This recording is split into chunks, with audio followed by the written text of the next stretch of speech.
Okay, so that looks like this.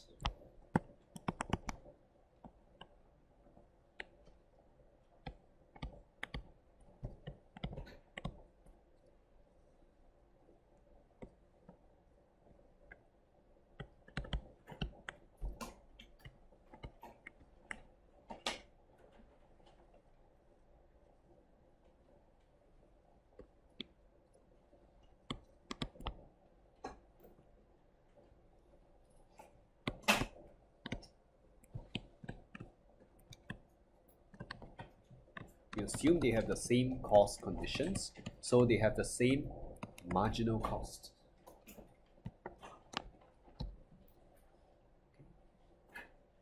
And based on that, you can see that the smaller firm produces here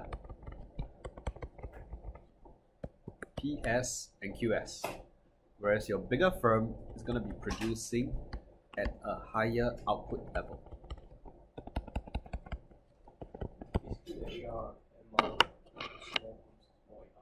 Yes, it's smaller in the sense it lies more to the left and it's gentler, it's more price elastic.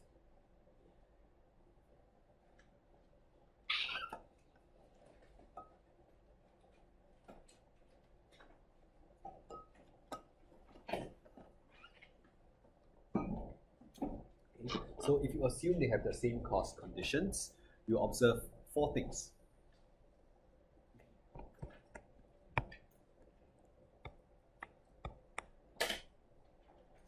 Okay, you just try and replicate this in your notes first. Okay.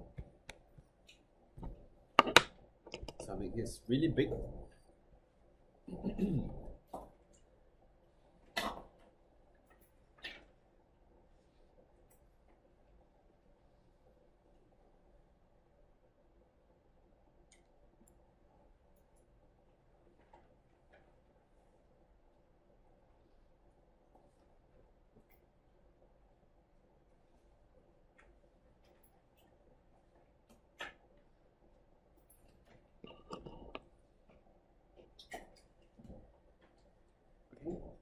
So we see 4 things from here.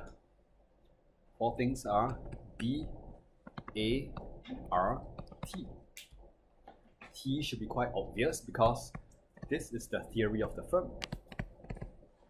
You have to derive QS and QB based on the MC and MR condition.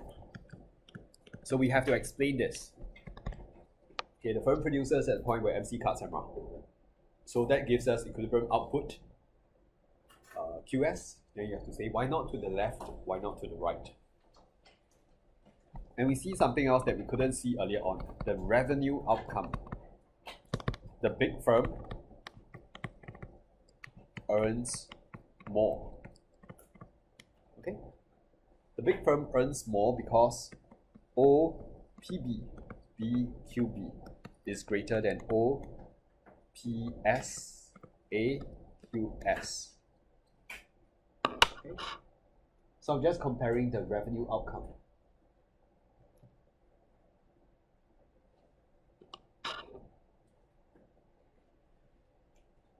And because they earn more, you can draw a link to dynamic efficiency. Big firm earns more and is better able to retain the supernormal profits. So, incentive.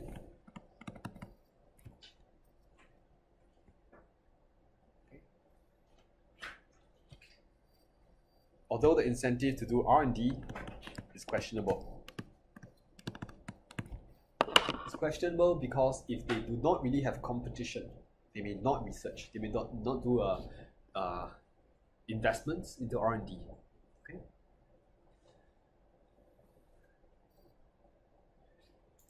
And the second point is a point on allocative inefficiency, which is larger for the big firm because PB exceeds MC.